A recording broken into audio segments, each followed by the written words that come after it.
hapon, heto na po ang resulta sa ating STL Laguna para sa araw na to, July 28, 2026, Tuesday, para sa ating second na draw result.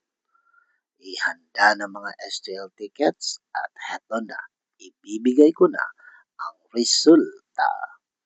At para naman po sa ating STL Laguna second na draw result, ang resulta ngayong hapon ay ang numero ito.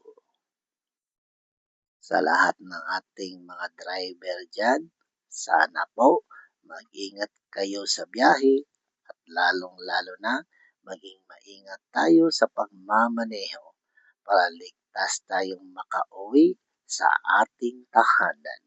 Okay? Don't forget to subscribe Purple Green TV. Paki-like po. Thank you.